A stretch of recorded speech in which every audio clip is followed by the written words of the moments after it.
Orders, post!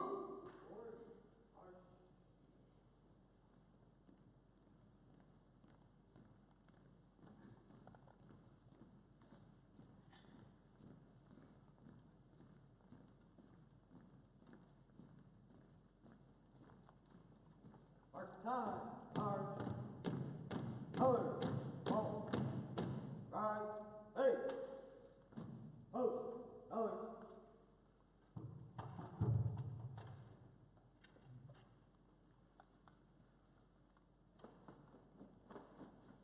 Present, arm, order, arm, left, face, forward, arch.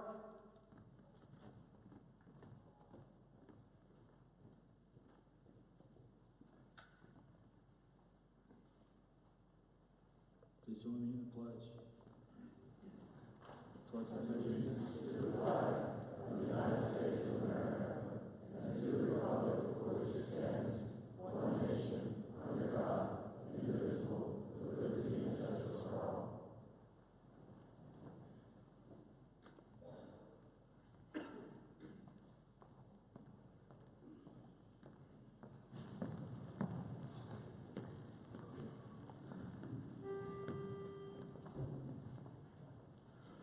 Oh, say, can you see by the dawn's early light what so proudly we hailed at the twilight's last gleaming, whose broad stripes and bright stars through the perilous fight o'er the ramparts we watched were so gallantly streaming, and the rocket's red glare, the bombs bursting in air, gave proof through the night that our flag was still there. Oh, say, does that star-spangled banner yet wave o'er the land of the free and the home of the brave, the home of the brave?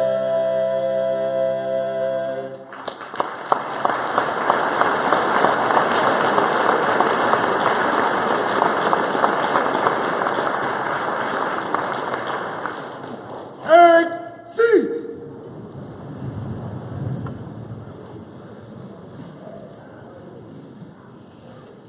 Gentlemen, Mr. Mayor.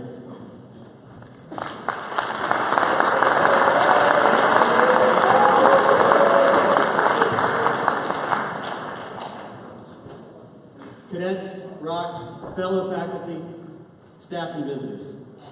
I'm very excited to introduce you to the first of two faculty discussion panels we'll have this year. Thank you especially to Colonel Gallagher for inviting us today and for your enthusiasm for the character development program.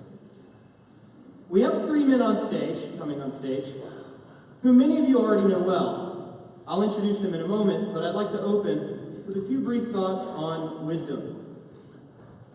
It's said that knowledge is understanding that a cucumber is technically a fruit.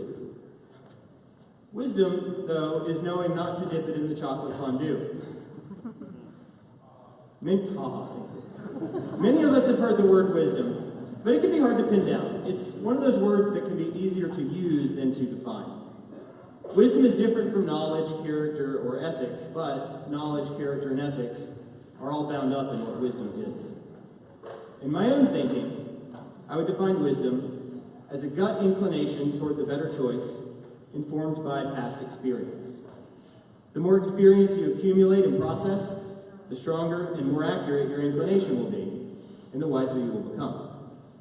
Wisdom can be gained from leading as well as from following, from the simple and the educated, from failure and success. Incidentally, failures produce wisdom at twice the rate that success does, so never waste a failure. Paradoxically, the man who thinks he's wise is probably the furthest from having true wisdom, since, to paraphrase Socrates, the wise man only knows that he knows nothing. So if wisdom is a gut inclination toward the better choice, informed by past experience, then there are two ways to gain it: the hard way and the easy way. The hard way is to fail hard and to fail often, to understand where you went wrong and to never make the same mistake twice. I promise you will have many opportunities to gain wisdom this way. The other way, though, is decidedly easier, although the opportunity knocks less often. We can also gain wisdom from learning from others' good and bad choices, particularly if they're the kind of decision we're likely to face in our own lives.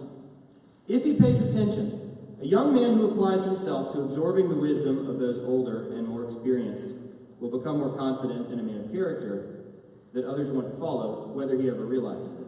And he'll save himself a fair amount of trouble and heartache to boot.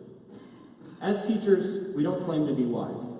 What we offer you, though, is the perspective of someone who has traveled to the top of the hill, several of us over that hill, and calls out to you, "Watch out for the rocks, they're slippery, I nearly twisted my ankle." You can heed this advice, avoid the rocks, and be a little bit wiser by the time you're up here. Or you can ignore it, slip on the rocks, and learn the lesson for your own self. In either event, a man of character will reflect on the incident and gain some wisdom from it. But I hope you choose the easy way whenever possible. An ancient scholar named Ben Sira devoted his life to the pursuit of wisdom, and I offer a few of his words as a final exhortation to you before we begin. My son, if you wish, you can be taught. If you apply yourself, you will be clever. If you're willing to listen, you will learn. If you give heed, you will be wise. Frequent the company of the elders. Whoever is wise, stay close to him. Be eager to hear every godly discourse. Let no wise saying escape you. If you see a man of prudence, seek him out. Let your feet wear away his doorstep. Now I'd like to introduce our three faculty panelists, each of whom has brought some wisdom of his own on where he is now as a teacher, and some wisdom gained from when he was closer to your age. Let's learn from their experience. As I introduce them, we'll get a look at where each of us was in our late teenage years. It's not always pretty, so we'll start with me.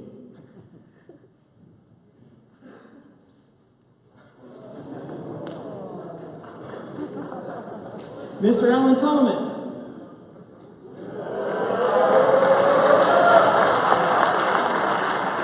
He's an English teacher and lacrosse coach, a self-described Army brat who was raised all over the world, before earning his BA at the University of New Hampshire and his M.Ed at Boston College.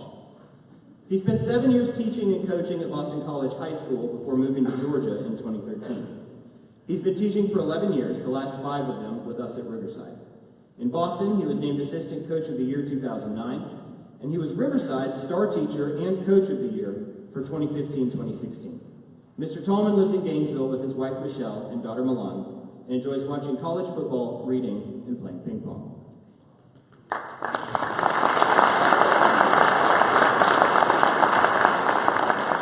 Mr. Andy Jobson is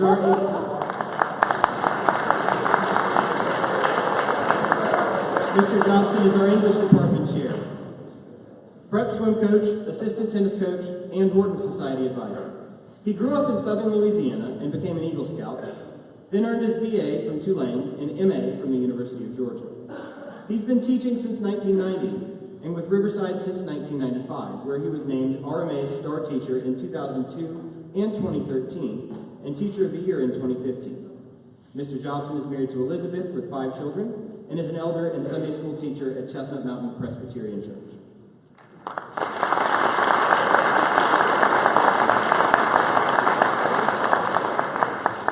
Mr. Andrew Pedri.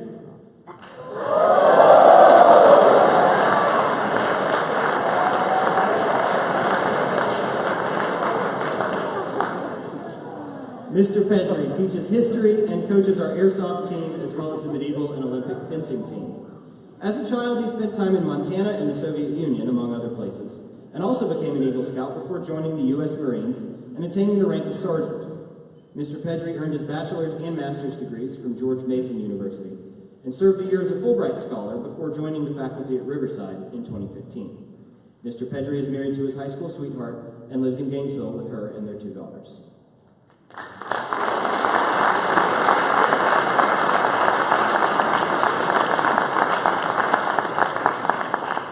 So thank you, gentlemen, for joining us today. Let's start with a question about your profession. Mr. Tallman, I'll come to you first. Who or what are some of your influences that led you to teach? All right, so first of all, I think as you can see from the picture up there, teaching wasn't a profession that I was thinking about at your age. That picture shows me dressed in a football uniform, all right, obviously. That was something that in my mind sort of defined me, but fortunately I didn't allow my parents and my older brother didn't allow football to define me. All right, so I was able to understand the importance of doing well in class, getting my work done on time, being a model citizen, in school, out of school, on the playing field. All right, so my parents and my older brother, I think, gave me the foundation, all right, of being able to see good leadership, or real leadership, when I saw it. So as far as inspirations, the first name, actually, I'll couple these two names, all right, because they're both coaches, all right, but Kirk Quattro was our head lacrosse coach, but he was a coach of everything in Carthage. It's a very small town in rural upstate New York, so he coached me in basketball, Little League baseball, believe it or not, football. He was an offensive coordinator, so I experienced a lot of time with Coach Quattro, and he was a very disciplined, sort of straight-laced, very similar to our ethos here at Riverside. For a public school, he was very straight-laced, and he taught and coached with a model of discipline and character, right, above anything else, right? So I played with some talented players, but it was our character that really sort of defined who we were as a program. Coach Sean McDonald, my head football coach at the University of New Hampshire, is also a major inspiration. I sort of think of him as a father figure, not that I didn't have a strong male figure in my life, but Coach Mack is someone that, he had a whole bunch of little catchphrases and sound bites that really, mean a lot, and I think I probably use them with many of my players. All right, but those were phrases that have stuck with me. All right, and they're real simple, but they really drive the way I conduct myself every day, the way I teach, the way I coach. And the first one is an acronym, FIO, and it just means figure it out. All right, and we're always faced with adversity and faced with challenges, and sometimes the best thing to do is simply figure it out. All right, on the fly, doing research, seeking help, figure it out. All right, in college football, everything's really fast. All right, and you have to learn fast, and the coaches are going to coach and teach fast, so you just have to figure it out.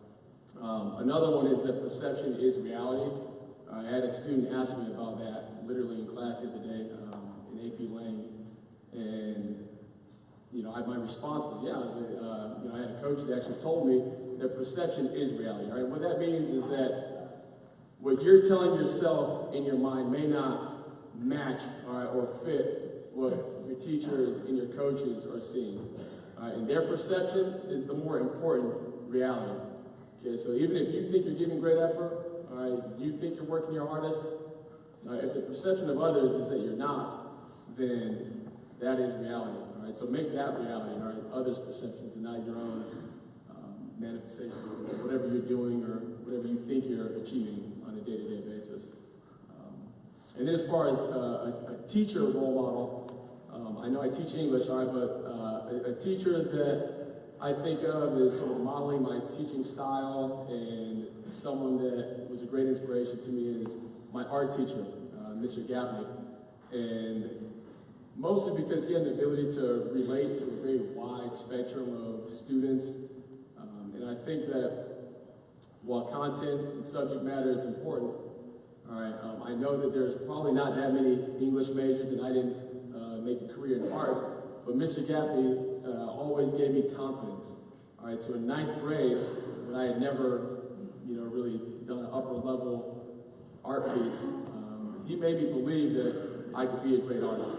All right, and I know some of the lacrosse players who have been to my house have seen some of the work I did, and I'm able to sort of see work that I've done that at the age of 13 or 14, I definitely didn't think that I could do. So Mr. Gaffney just giving me, instilling confidence in me and allowing me to believe in something that I didn't at all think that I could do well.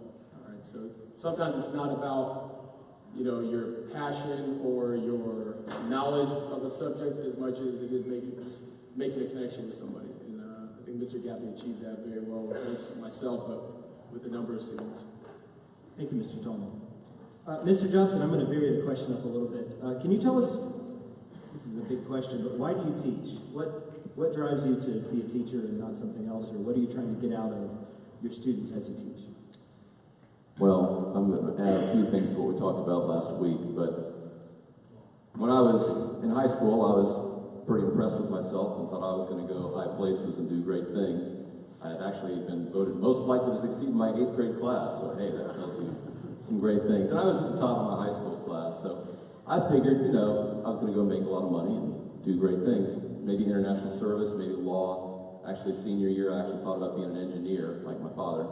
But I got to college and started looking around and trying to figure out what I really wanted to do.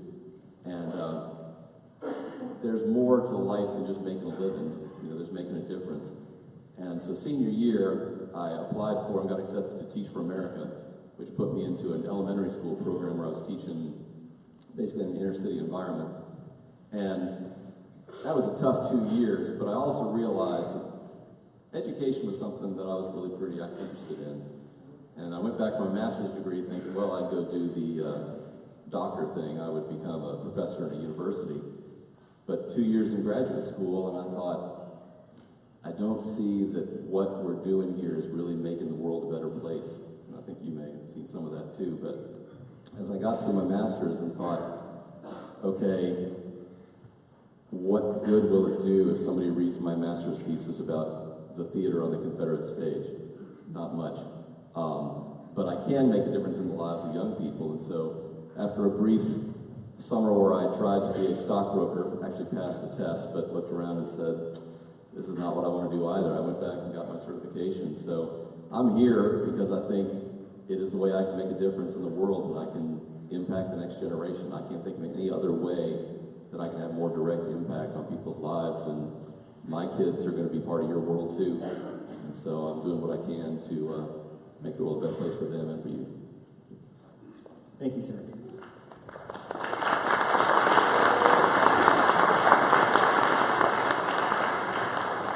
So, Mr. Pedri, I'm going to ask you something a bit more pointed. Why do you teach here? What is it about Riverside that drew you here and not somewhere else? Well, I've only been teaching for a couple of years now, and when I was finishing up my master's degree and decided to go into teaching, I knew from the start that I needed to find a place where the culture of the institution fit what I believed in. And the public school system did not look like the answer to that problem. I believe that we have a crisis of identity in this country, and I wanted to be part of helping to guide that discussion, guide people as they try to figure out who they are moving forward, so that our country will survive for another several centuries, at least. I had an excellent interview with a parochial school up in Maryland. The head of the upper school there was very positive. It was an all-boys school. It wasn't a boarding school, it was a day school. But they had very good values. I liked the institution. Unfortunately, the position fell through. They thought they were going to lose a teacher, and they did not. But he said, I know a school that I think you should apply to because they have the kind of ethos you're looking for, and I think you'd be a good fit. I had never applied to any schools in the South. I'm not a big fan of humidity. But I looked up Riverside online. I stalked the website as much as possible. I read every teacher bio I could find. And I sent my application down, got an interview. And I told my wife when I was coming down here, this is going to be one of two kinds of places. Either this is exactly what I'm looking for. Either this is going to be the place that knows who it is, and knows who it wants to be, and believes in the values that made America the country it is. Or it's going to be a place where retired military people live out their glory days on unsuspecting and vulnerable high school students. I didn't want to be part of the latter. And the pictures on the website at the time were not as flattering as they are today. They were a little harsher. So I came down here. As soon as I saw the campus, I thought, well, that's better than I was expecting. And then I met the people. And during the interview process, I got to speak to a number of faculty members, the staff, and I was incredibly impressed by the degree of professionalism and dedication I saw amongst the community here. And frankly, amongst the cadets. I had never been greeted so pleasantly and so genuinely by so many people of that age in so short a period of time. And that alone was enough. I flew home to Rachel and said, if they offer me the job, that's it. This is the place where I can make a difference and feel like I don't have to adapt myself to the institution. This is the institution I believe in, and that's what I want to be a part of. Thank you, sir.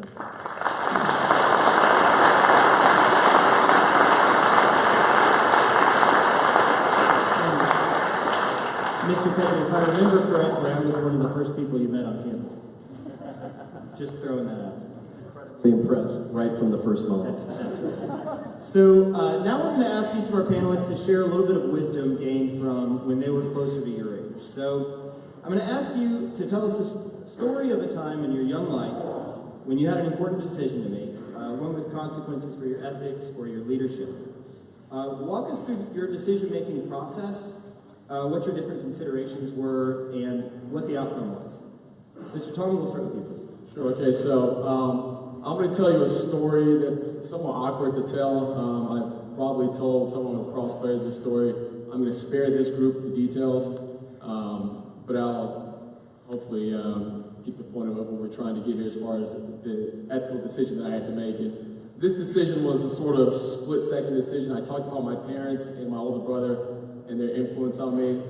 I think this is a prime example of how, because of my foundation, and my core beliefs, I was able to make, I think, the right decision on the spot without having to think about it, all right, because I didn't really have time to think about this decision, all right, so, short story here, okay, when I started college football, when I arrived at the University of New Hampshire, I was very young, I think I was very naive, okay, that picture that you saw there was, you know, probably 8-9 months before I arrived at the University of New Hampshire, and I was only 17 years old, all right, so, I started school, I guess, when I was 4, and was a year younger than all my peers growing up. And so I went to college at only 17, and when I first arrived at school, it was sort of like a series of unfortunate events, like immediately. Right? It was like the first thing that I did was run a 40-yard dash and pull my hamstring.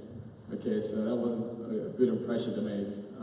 And as far as peers, you know, it's just, like I said, everything moves really fast, so you're trying to find your niche, you're trying to meet people, and sort of feel like you're at home. And I was struggling to feel sort of at home, all right? And I felt like the only real respite I had was just playing football a lot, which is 3 times a day.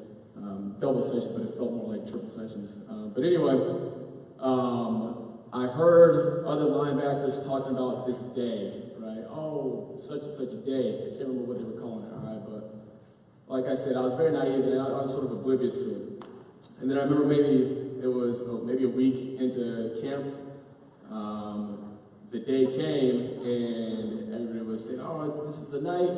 And they riled up all the linebackers. So this was only linebackers, all right? And we riled each other up and got in this Jeep and went to the football house. And while we were there, it became very evident immediately that my peers, my leaders, were going to perform a hazing ritual. All right, so I didn't know what hazing was.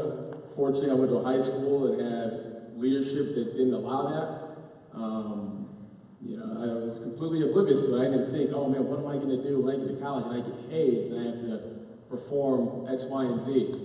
All right, but there I was in a basement of a house, you know, thousands of miles away from home, thousands of miles away from my parents and my brother. And I'm sitting with these guys who are supposed to be influences, mentors, leaders, brothers, all right, guys who I'm supposed to, you know, shed blood, sweat, and tears with, all right, and win football games.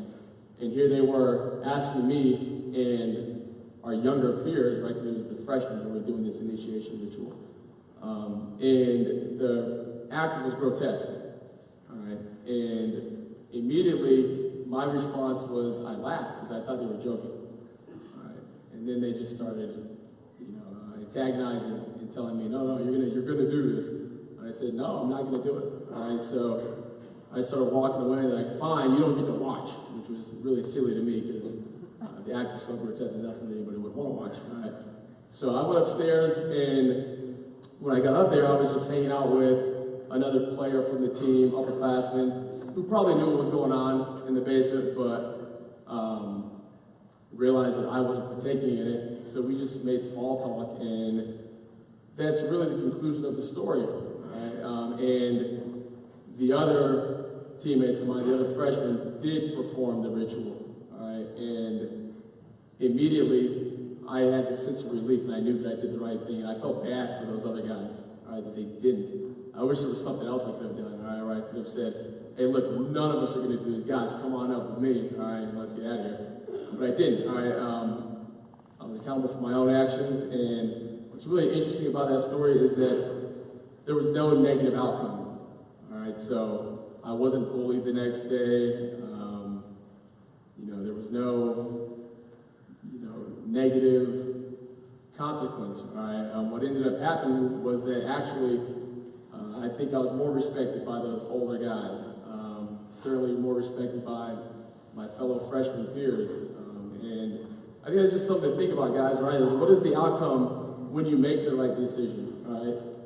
In your mind, you're going to rationalize all the negative outcomes, all right? But if you do what's right, the consequence will probably be something positive, all right? So instead of having this really awful, sordid story, all right, that I'm like living with for forever, all right, I'm able to say that I made this split-second decision that I'm proud of now, in my 30s. So hopefully there's something to take from that. Yes, sir. Thank you.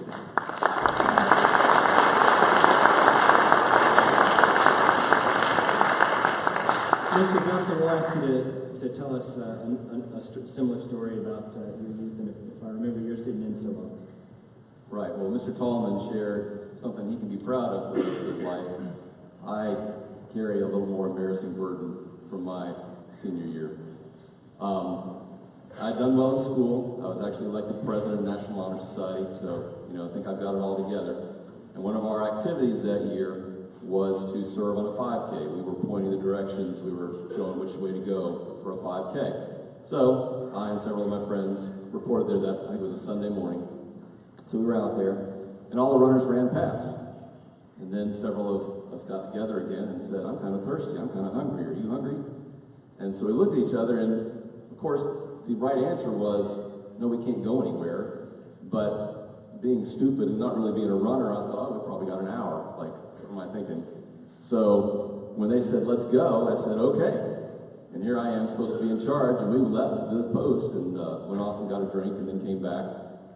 And we got back and saw that the runners were already going past.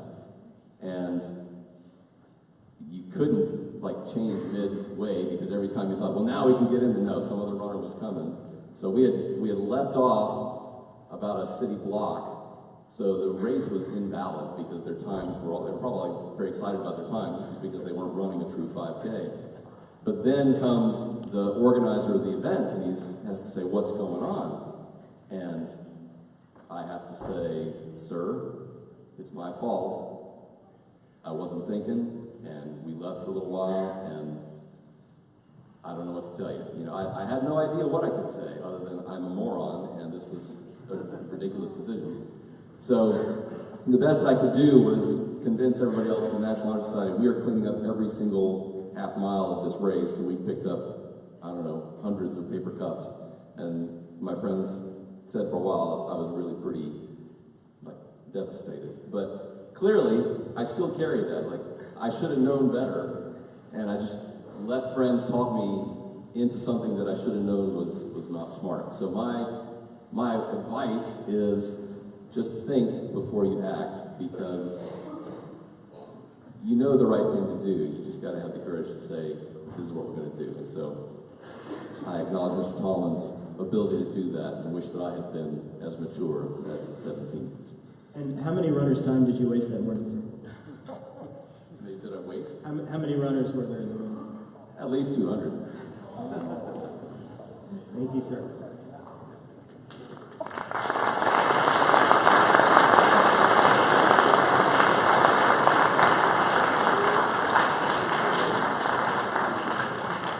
Mr. Petrie, if I recall correctly, you've got a story also involving peer pressure with some rather different stakes. I hate telling this story. I normally only tell it to a small group of cadets during character education at some point in the year. Now I'm going to share it with 500 of my closest friends and my bosses and my family again. And Facebook Live. So there I was in Iraq. I was an Eagle Scout. I was a sergeant. I had been meritoriously promoted. I was a Scout Sniper section leader, which means I was kind of like a ninja. I should have known. I did know right from wrong. I was raised right. And I knew what it meant to lead. The sniper community is not unlike the Knights of the Round Table. It is very much a community of peers. And so this operation that we were on, there was myself in charge of my two-man team and in charge of another two-man team. This was in 2003, after the invasion was over, so we had defeated the Iraqi army, and at this point most of our operations involved stability and support. We were tracking down bad guys, selling guns and things like that. So we get up on this rooftop, we infiltrated the building at night, ninja. Through a second-story window, we did have a ladder on the back of the truck. I'd like to say we climbed the wall with 70 pounds of gear, but didn't happen. So we're up on this abandoned hotel, up on the roof. The front door was chained and locked. There was nobody in it, lots of dust on the ground. It was very apparent this was an abandoned building. So we weren't terribly concerned about security from below. We did set up a tripwire with a flare attached to it. This is relevant to the story. And that way, if it was nighttime and somebody was coming, the flare would trip and it would alert us. There wasn't much trash in the building, so there was no way to disguise the tripwire. If you came in during the day, you were going to see this. But we weren't expecting any visitors. We'd been on this rooftop for about 2 wildly uneventful days. We had set up a hide, we had a cool high-speed camera we were using for the first time, and nobody to take pictures of. Apparently the black market for arms was not active in that alley at that time. So we were pretty bored. But everything was going well, it was quiet, we had regular comms with superiors. Anyway, and then about the second afternoon, we heard people in the building below us. 2 people casually talking, so they appeared to be civilians, and this was bad. Because they appeared to be civilians, but you never knew. So we scrambled, we got our weapons, got to the top of the stairs. You couldn't see the bottom of the stairs, it took a dog leg down. And we heard these 2 people chit-chatting their way through the building, and then they reached the bottom of the stairs beneath us, and they just went dead silent. And then I imagine they tiptoed backwards out of the room. And they had very obviously seen our tripwire. The right thing to do at that moment would have been to get on the radio, to call the battalion headquarters and explain that we had been compromised and we needed to extract and end the mission right then. But you can't see ninjas. And snipers never get caught. This is a point of professional pride. We're snipers. And so our reputation was on the line. The other 3 men in my unit that were with me wanted to wait and kind of see how it turned out. It was my call, and I made the wrong one. I bowed to peer pressure, and we didn't call headquarters. About 20, 30 minutes later, the radio crackles to life, and we're listening to some traffic, and the REACT unit, which is a platoon of very heavily armed, very bored Marines who would love nothing more than to take out the cell of bad guys as dynamically as possible, is talking about how they're about to react. They got some intel from a couple of locals about an Al-Qaeda cell or something with small arms and explosives. We're like, wow, that sounds awesome. And then we heard the grid come over the radio, the map coordinate, and we're like, that sounds kind of familiar. Yeah. So we pulled the map out and checked, and sure enough, that's where we were. These guys carried rockets. So I got on the radio real fast at that point and explained that that was our position, abort that mission, but we do need to be extracted. So the good news is nobody died that day, because I could have gotten myself and 3 other Marines killed by a bunch of other Marines, and that would have been a bad way to meet St. Peter. And it was a bad day because we got compromised, and I had to fess up to it over an open comm system anyway. And I hadn't done it for the right reasons. I only did it when our life was on the line. It was a bad day. And I knew exactly what I should have done. And I didn't. Thank you, Sergeant Mitchell.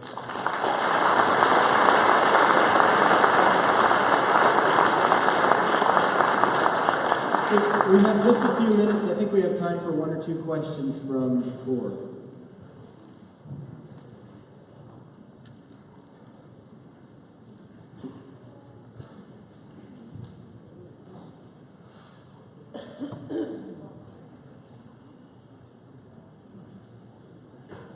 It was that good, huh?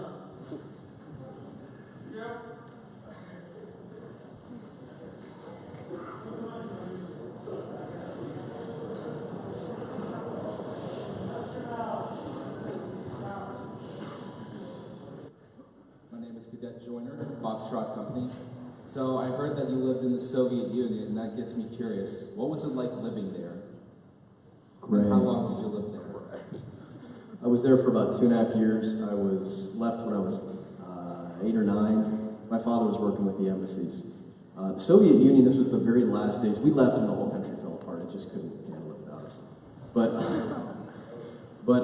it was really gray. I remember a lot of half-finished buildings. And then interspersed in all of this kind of blocky communist drabness, there'd be these jewels of pre-revolutionary Russia. You know, the churches and the Kremlin. And so that was really neat. I have to admit, we were a little isolated in the compound, and I was young. But I also remember very, very, very deep subway stations, which I think were designed to protect the population if we went to nuclear war with them.